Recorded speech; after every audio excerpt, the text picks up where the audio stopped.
Semana passada nós iniciamos a caminhada de estudo sobre a vida do patriarca José. Esse que seguramente é uma das personagens bíblicas mais importantes. Sua vida, sua trajetória são extremamente empolgantes e tremendamente inspiradoras para as nossas vidas. Hoje, com a graça de Deus, iremos continuar mergulhando no estudo da vida, na trajetória desse grande homem de Deus que tem muito a nos ensinar. Se pudéssemos resumir a vida, a jornada de José em uma máxima, poderíamos dizer que sua vida se resume em uma expressão: providência divina. É isso mesmo. Apesar das aflições, apesar das dores, apesar das injustiças vividas, sofridas por esse homem, a providência de Deus continuou intacta sobre a sua vida e sobre a sua história. E ele mesmo declara isso no final de sua vida, quando seu pai já havia morrido, os irmãos estavam aflitos, achando que ele se vingaria do mal que eles o haviam feito há 22 anos antes. Agora José, com um coração cheio de fé e de paz, diz: o mal que vocês intentaram fazer a mim, o meu Deus transformou em bem. E ele disse: para a preservação da vida foi que tudo isso aconteceu. Então José, mais do que ninguém, entendia plenamente que todas as coisas na vida do servo de Deus acontecem com um propósito sublime, com um propósito soberano, que muitas vezes não sabemos, não podemos entender, compreender, mas devemos descansar e confiar no cuidado de Deus para com as nossas vidas. A minha proposta é falar da vida de José em 3 fases bem significativas. A primeira é a fase em que José está na casa de Jacó, seu pai. A segunda fase é o momento em que ele está na casa de Potifar, o oficial de Faraó, já no Egito. E a terceira fase é o momento em que ele está na casa de Faraó, agora já como governador de toda a terra do Egito, e as promessas de Deus já haviam se cumprido na vida deste herói da fé, deste grande homem. Semana passada, nós iniciamos essa primeira fase falando do tempo em que ele esteve na casa de seu pai. E basicamente esse tempo, esse momento na vida de José é marcado por 2 acontecimentos. O primeiro é os conflitos, as intrigas, a inveja, o ciúme que José sofreu. E isso culminou na traição, quando seus irmãos o vendem e ele acaba parando no Egito. Esse é o segundo momento dessa primeira fase da vida de José, registrada aqui na casa de Jacó. E nós estávamos pensando, semana passada, sobre as razões pelas quais José se tornou uma persona não grata, alguém odiado pela sua família, pelos seus irmãos. Apenas o seu pai o amava muito, mas os demais componentes da família não amavam José e queriam o seu mal. Por que isso? Porque José era um filho amado pelo pai, mas ao mesmo tempo era um irmão odiado pelos seus. Nós destacamos na semana passada 2 das 4 razões que nos ajudam a entender, à luz do texto, por que José era odiado pelos seus irmãos. E essa é uma verdade inequívoca aqui no texto, porque por 3 vezes o autor sagrado vai ter o cuidado de novamente repetir o sentimento que os irmãos de José tinham por ele. No verso 4, 5 e 8, ele vai dizer que eles odiavam José. Em outro momento diz que eles o odiavam ainda mais. Não podiam lhe falar mais pacificamente. Nem um bom dia José recebia mais de seus irmãos, tanto era o ressentimento e o ódio que havia no coração deles para com o patriarca José. E qual o motivo desse ódio? A priori eu quero dizer que as razões não eram legítimas. José não fazia por merecer.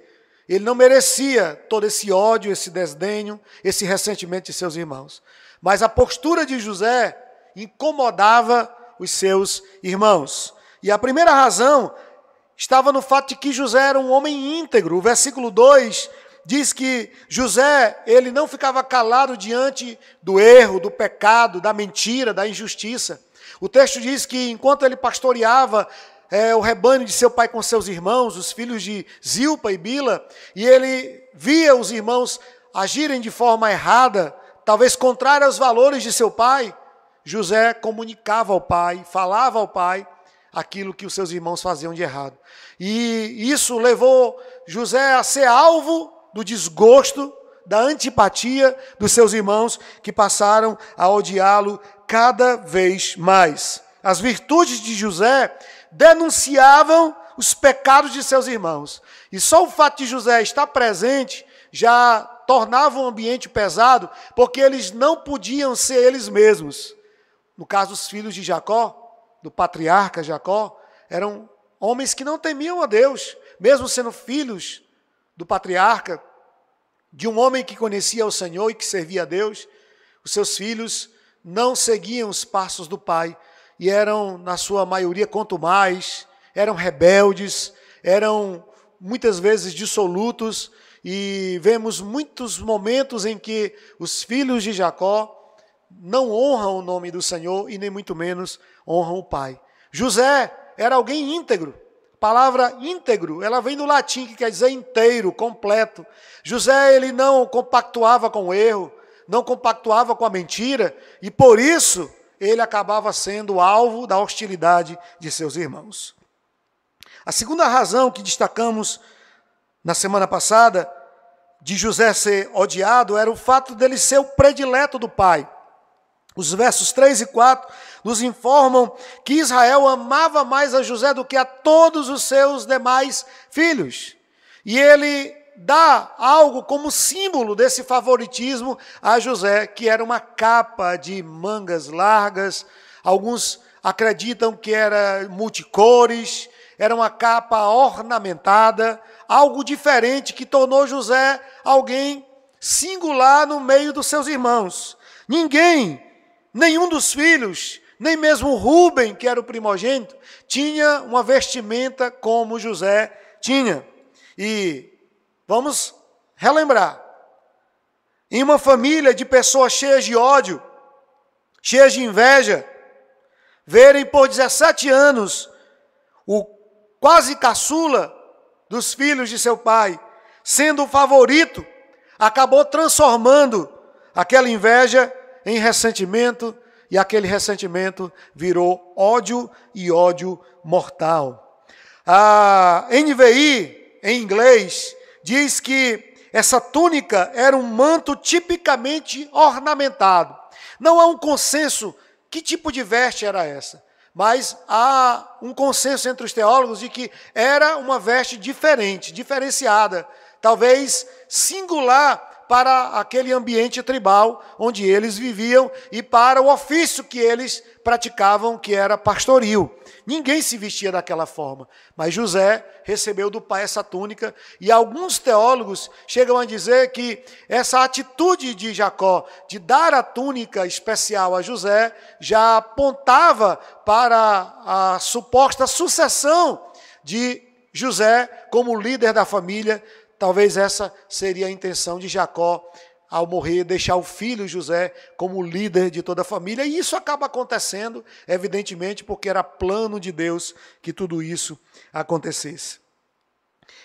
Nós iremos hoje, então, avançar, falando da terceira e quarta razão pela qual José era tão odiado pelos seus irmãos. E a terceira razão está nos versos 5 e verso 8 do texto que nós lemos no início do culto.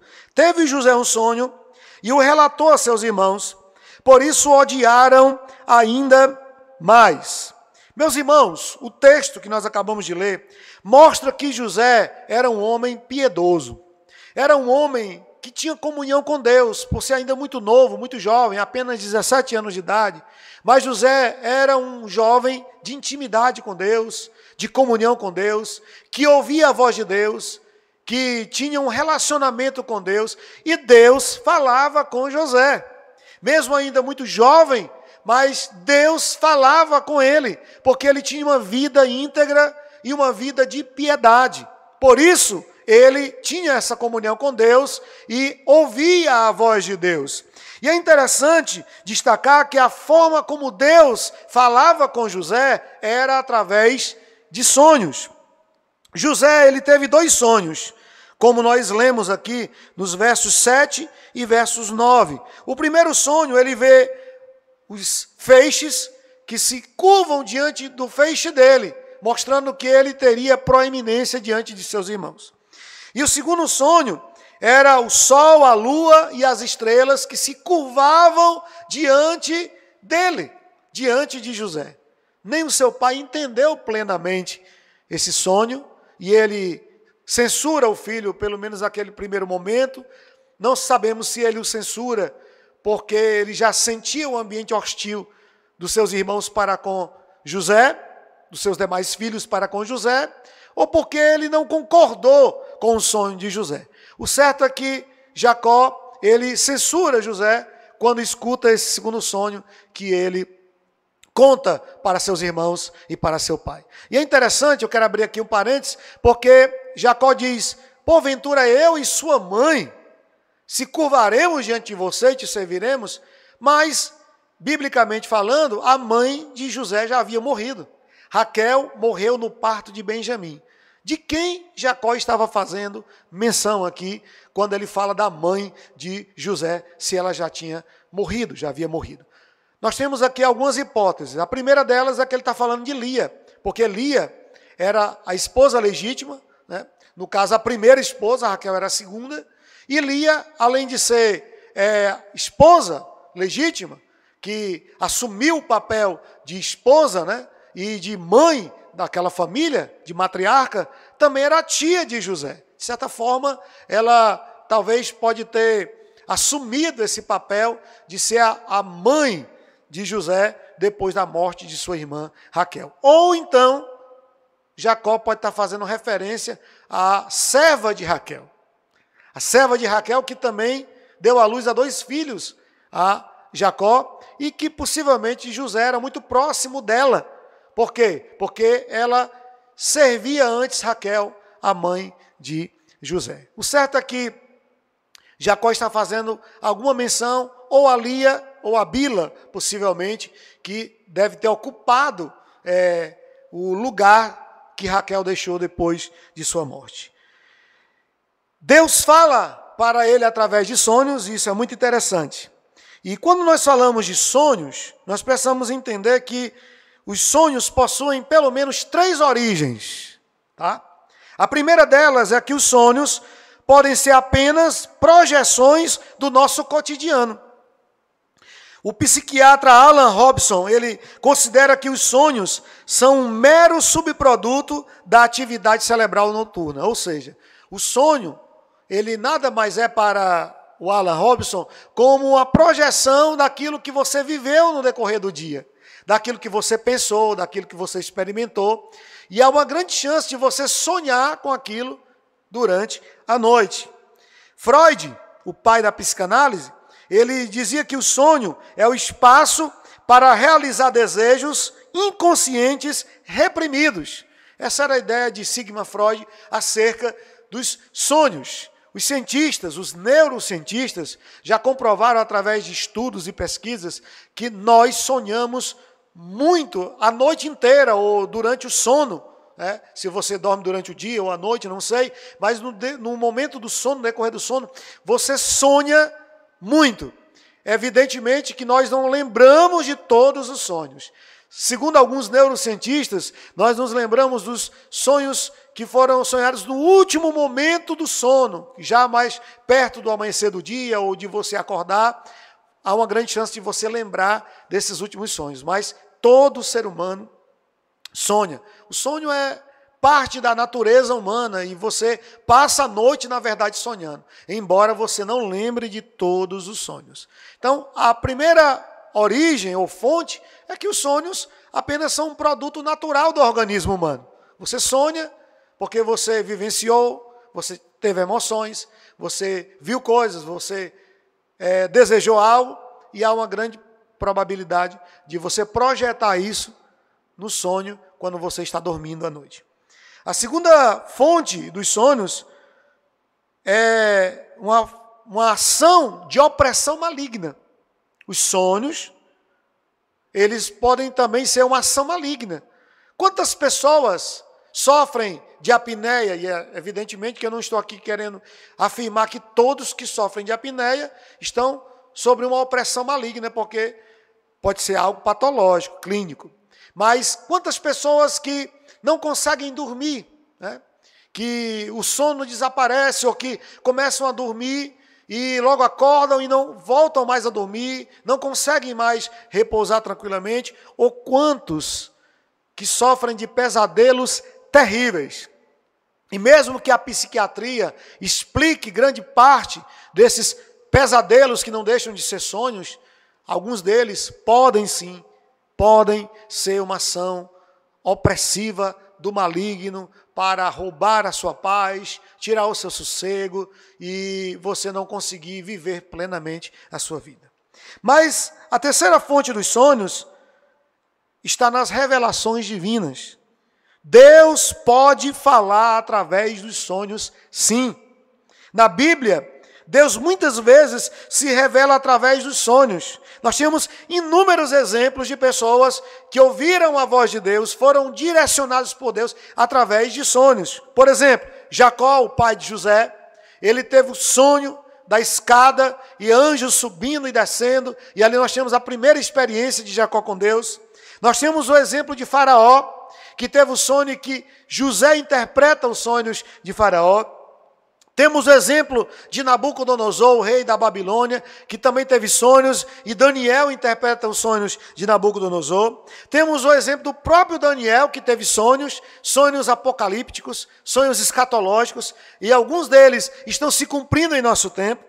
Temos o exemplo dos 3 reis pastores, que foram visitar o menino Jesus em Belém, e eles tiveram sono e foram guiados ali para não voltar mais pela cidade de Jerusalém, porque Herodes estava querendo matar o menino, e eles foram avisados por Deus em sonhos para não retornarem mais por Jerusalém.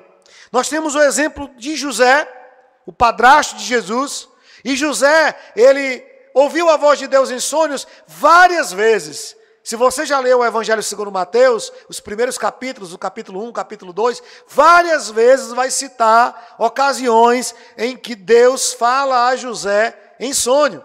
Primeira vez é Deus dizendo para ele que Maria não o havia traído, que na verdade o que ela tinha era o Salvador e ela tinha sido agraciada por Deus para conceber a vida ao Messias, ao Salvador. Depois, o Senhor fala a José novamente em sonho, dizendo que ele deveria ir para o Egito, porque Herodes queria matar o menino Jesus. Em seguida, Deus manda que ele volte do Egito. Então, várias vezes, Deus fala com José em sonhos. Deus pode, sim, se revelar a nós através de sonhos. Como vimos aqui, os sonhos podem ser revelações divinas, mas nem todo sonho é uma revelação divina. Ele pode ser o produto da sua própria psique, pode ser uma projeção dos seus pensamentos, intenções, vontades, desejos ou experiências da vida, do cotidiano. Podem ser uma ação maligna também, de oprimir você para roubar a sua paz, mas Deus pode sim falar conosco através de sonhos. No caso de José, os seus sonhos eram proféticos, não eram delírios da juventude, mas revelações divinas. Eles se cumprem cabalmente no Egito e na história da nação de Israel. Em Deuteronômio capítulo 33, verso 16, Moisés diz assim: com o que é mais excelente da terra, e da sua plenitude, e da benevolência daquele que apareceu na sarça, que tudo isto venha sobre a cabeça de José, sobre a cabeça do príncipe entre seus irmãos. Perceba, os irmãos, que o que está acontecendo aqui, que Moisés está fazendo referência séculos depois da morte de José, é que Deus havia cumprido as promessas na vida desse homem, e ele havia se tornado o primogênito de Jacó, ele havia se tornado o principal dos filhos, e ele se tornou governador de toda a terra do Egito, e acolheu a sua família ali no Egito, naquele período de grande fome que veio sobre toda a terra. José, ele demonstra a sua ingenuidade ao contar para os seus irmãos seus sonhos. Porque, como eu disse, José é um tipo perfeito de Cristo, mas ele não era perfeito como homem. Ele tinha suas falhas. Embora a Bíblia não mostre nenhuma falha moral em José. Mas, pelo menos, percebemos aqui no texto que ele era alguém muito ingênuo. Hoje poderia ser chamado de alguém sem noção. Porque ele já tinha percebido que seus irmãos não gostavam dele. O tratavam com desdenho, com desprezo, com hostilidade. Não falavam com ele. E mesmo assim José, ele vai e conta os sonhos que Deus havia lhe dado a seus irmãos. Ele conta os sonhos para as pessoas erradas. E o texto diz que os seus irmãos o odeiam cada vez mais. Não odeiam José porque ele era um sonhador, mas porque Deus falava com ele. Porque Deus se revelava a ele, Deus se mostrava a ele. E eles não ouviam a voz de Deus porque não tinham uma vida piedosa, como é o caso de José, que era um homem piedoso. E eu pergunto, para quem você está contando os seus sonhos? Para quem você tem compartilhado os seus sonhos?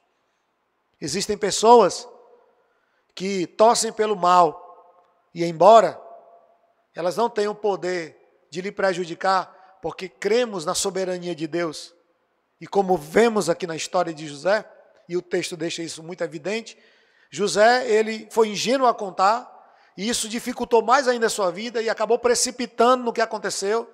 Ele quase que morria, mas foi traído e vendido, e foi acabar no Egito. Mas tudo isso não foi um lapso divino, isso aí não foi destino, isso aí foi plano de Deus. Deus estava no controle de todas as coisas, na direção de todas as coisas.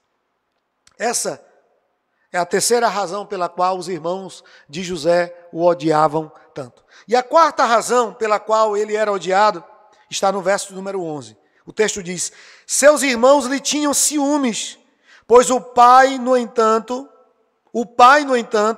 considerava o caso consigo mesmo. A quarta razão pela qual José era odiado e perseguido pelos seus irmãos é porque José era alvo do ciúme de todos os seus demais irmãos. O ciúme, ele é um sentimento pecaminoso e destrutivo. Por causa do ciúme, famílias são desfeitas, casamentos são destruídos. Por causa do ciúme, violências são cometidas. Quantos casos já foram noticiados de crimes bárbaros, denominados de crimes passionais, praticados por causa do ciúme? Alguém que tira a vida da ex-esposa, da ex-parceira, por causa de ciúme. Hoje, com a lei do feminicídio, os crimes passionais parece que não existem mais. Mas eu continuo vendo que acima do feminicídio, os crimes passionais continuam sendo uma realidade no Brasil. Homens possessivos que não querem perder o controle e têm a mulher como um objeto próprio deles e a eles. E quando vem a esposa terminando o relacionamento, o casamento, eles tiram a vida da mulher e muitas vezes se suicidam. Não são poucos os casos assim no Brasil, de pessoas que tiram a vida da parceira ou do parceiro e depois tiram a própria vida, atentam contra a própria vida. E a fonte de tudo isso, de toda essa violência, descontrole, é o ciúme. O ciúme, ele é a fonte de todos esses males que acontecem no seio da família. O ciúme pode tornar-se algo controlador e até patológico.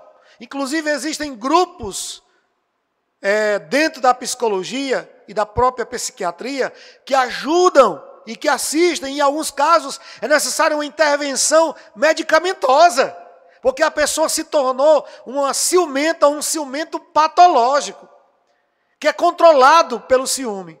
E o ciúme destrói não só a vida dessa pessoa, mas destrói a família e a história dessa pessoa. Quantos casamentos, quantos relacionamentos foram destruídos por causa do ciúme. Sabe o que é mais trágico? Que uma pessoa ciumenta, ela revela 3 sintomas. Qual é o primeiro sintoma, o primeiro sinal de uma pessoa ciumenta? Ela vê o que não existe. É o que nós chamamos aqui no Ceará de colocar chifre, né, na cabeça de cavalo. A pessoa vê o que não existe. Porque o ciúme, quer ou não, é uma desconfiança. Ou quando não, é um sentimento de controle, de possessão. Quando o outro se torna um objeto seu. Ou então você não confia na pessoa. Então você vê o que não existe. Esse é o primeiro sintoma do ciúme. O segundo é que você aumenta aquilo que existe. Às vezes não é nada do que você está achando que é, mas você vai alimentando e construindo aquilo ali. E você aumenta aquilo que existe. E terceiro, você procura aquilo que não quer achar. Isso não é irônico? O ciumento, ele procura, mas ele não quer achar. E de tanto procurar, ele acaba achando. Ele acaba causando. Ele acaba virando a causa de toda a situação. Todos os exemplos bíblicos de ciúme ou inveja são sentimentos que andam tão juntos que não dá nem para separar. É uma linha muito tênue entre o ciúme e a inveja. Na verdade, eles são quase sinônimos. Mas todo o exemplo bíblico de ciúme terminou de forma muito trágica, muito mal. Nós temos vários exemplos no próprio livro de Gênesis. Gênesis capítulo 4, verso 5, diz que por causa do ciúme, Caim tirou a vida do seu próprio irmão, Abel. Porque ele ficou com ciúme de que Deus aceitou a oferta de Abel e rejeitou a sua. Por causa do ciúme, Miriam se levantou contra o seu próprio irmão líder, Moisés, está em Números capítulo 12, e por causa disso ela ficou leprosa. Por causa do ciúme, Corá, um dos levitas, e um dos líderes ali da tribo de Levi, se rebelou contra Moisés e Arão, e a terra se abriu e eles foram consumidos. Por causa do ciúme, Saul perseguiu a Davi. Lembram? Quando Davi volta da vitória contra o gigante Golias, que as mulheres começam a cantar, Saul matou 1000 e Davi matou 10.000. Começou dali, o texto diz que a partir dali, Saul encheu o coração de inveja, de ciúme, porque as pessoas amavam mais a Davi do que a ele mesmo, o rei. E por causa disso, Saul persegue Davi por anos a fio. Por causa do ciúme, Amã perseguiu Mordecai. Isso está no livro de Esther, no capítulo 5. E ele urda um plano maléfico para matar todos os judeus da terra. Por causa do ciúme, os religiosos entregaram Jesus para as autoridades judaicas. Eles construíram todo um processo mentiroso, falso, contrataram falsas testemunhas, e o texto diz, em Marcos capítulo 15, versículo 10, que eles eram motivados pelo ciúme, porque Jesus era amado pelas pessoas, era respeitado pelas pessoas. Há um texto em Mateus que diz que as multidões ficavam maravilhadas, porque ninguém falava como Jesus, ele não falava como os religiosos. Por causa do ciúme, os judeus perseguiram o apóstolo Paulo. Onde Paulo chegava, quando ele saía daquele lugar, chegava um grupo de judaizantes para tentar denegrir a imagem de Paulo, desfazer tudo o que ele havia feito naquele lugar. Tudo isso motivado por ciúme, motivado por inveja. Eu quero lhe dar um conselho nessa noite. Nunca tenha ciúme de alguém que está sendo alvo das bênçãos de Deus. Pelo contrário, se regozije com o crescimento, com a vitória e com os frutos de seu irmão. Porque isso agrada a Deus. O que a Bíblia nos aconselha acerca disso? Ela diz que não devemos ter inveja dos que praticam a maldade. Pelo contrário. Ela diz que nós não podemos seguir os caminhos dos invejosos e ciumentos. Provérbios 3:31. Diz mais, diz que a inveja apodrece os ossos, ela adoece você. Provérbios 14:30. Diz que o ciúme ou a inveja pode se tornar algo incontrolável e controlar a sua vida. Provérbios 27:4. Diz também que a inveja e o ciúme trazem confusão e toda espécie de coisas ruins. Tiago capítulo 3, versículo de número 16. Então, essas 4 razões elencadas hoje por mim, baseadas no texto, pelo menos do versículo 1 ao 11, são as razões pelas quais levaram os irmãos de José a odiá-lo terrivelmente. José, ele era alguém diferente. Era um homem íntegro e nós devemos também ser assim. As pessoas devem se sentir mal se nós chegarmos e elas estiverem contando piada indecente, por exemplo. Ou estiverem fazendo alguma coisa errada. Quando nós chegarmos naquele ambiente, elas devem se sentir constrangidas em não fazer. Ou parar de fazer o que estavam fazendo. Porque nós somos o sal da terra e a luz do mundo e devemos brilhar a luz de Cristo nesse mundo. Fazemos a diferença. E não fazemos parte do meio. José era odiado pelos seus irmãos porque ele era um homem piedoso, era um homem de comunhão com Deus, ouvia a voz de Deus, Deus falava com ele, e isso era motivo para seus irmãos de inveja.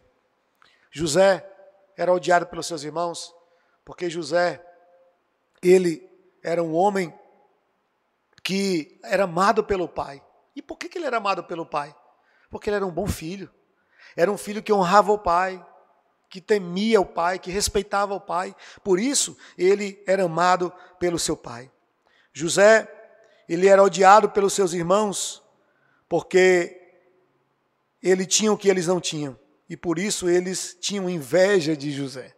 O que é que nós podemos concluir nessa primeira parte, da primeira fase da vida de José, ali na casa de seu pai? Nós podemos extrair algumas verdades dessa experiência de José para com a sua família e com seus irmãos. A primeira verdade é que Deus, ele tem o controle da história de seus servos. Mesmo em tempos de aparente fim, Deus continua no controle da sua vida. Temos aqui a garantia de que a má intenção do homem não pode impedir o gracioso poder de Deus para o seu povo. A mão de Deus fica evidente em cada uma das cenas, controlando e prevalecendo sobre as decisões das pessoas. O que aconteceu na vida de José não foi um descuido divino, ou um lapso divino. Não, Deus estava no controle de todos os momentos da vida deste homem. Por trás dessa história está Deus da aliança, que sempre cumpre as suas promessas na nossa vida, meus irmãos. Essa é a primeira grande verdade que esse texto reverbera. Deus tem o controle da história dos seus servos. Confie, então, na soberania de Deus. Confie neste Deus que é todo-poderoso, que não falha, que jamais falhará. Mesmo que pareça ser o fim, não será, não é, porque Deus está no controle de todas as coisas. A segunda verdade que esse texto reverbera ao nosso coração hoje é que os justos podem sofrer no mundo mau e iníquo, mas por fim, os propósitos de Deus sempre triunfarão. Nós não estamos isentos, imunes de sofrimento. E assim como José, muitos outros servos de Deus sofreram, mas isso não impediu que os planos e propósitos de Deus se cumprissem. A dor, o sofrimento, a angústia, as preocupações, as lutas, os desafios não são páreos para as promessas de um Deus poderoso e fiel para conosco. A terceira verdade que esse texto reverbera é a verdade da fidelidade de Deus. E que essa fidelidade, ela deve trazer a nós o conforto, deve trazer a nós segurança de que Deus sempre cumpre o que diz. Deus sempre cumpre o que promete. Ele não falha. Tudo que Deus havia falado com José em sonhos se cumpriu cabalmente na sua vida. A quarta e última verdade que esse texto reverbera é que a fidelidade a Deus sempre será recompensada. Meus irmãos, se existe um exemplo de fidelidade na Bíblia, é José. Foi um homem fiel em todos os momentos, em todas as circunstâncias. Quando ele era amado pelo pai e favorecido por ele, e não lhe faltava nada, ele era o centro das atenções do pai, ele era fiel a Deus. Quando ele foi odiado pelos irmãos, ele continuou fiel a Deus. Quando ele foi traído e vendido, ele foi fiel a Deus. Quando ele foi tentado, ele continuou sendo fiel a Deus. Quando ele foi injustiçado e jogado lá naquele cárcere, ele continuou sendo fiel a Deus. E por causa da sua fidelidade, Deus honrou a fé e a vida desse homem. Esse é o nosso Deus. Que possamos ser fiéis ao Senhor em todos os momentos da nossa trajetória, em todos os momentos da nossa vida. Porque Deus é fiel à sua palavra. E a sua palavra jamais falhará acerca da nossa vida.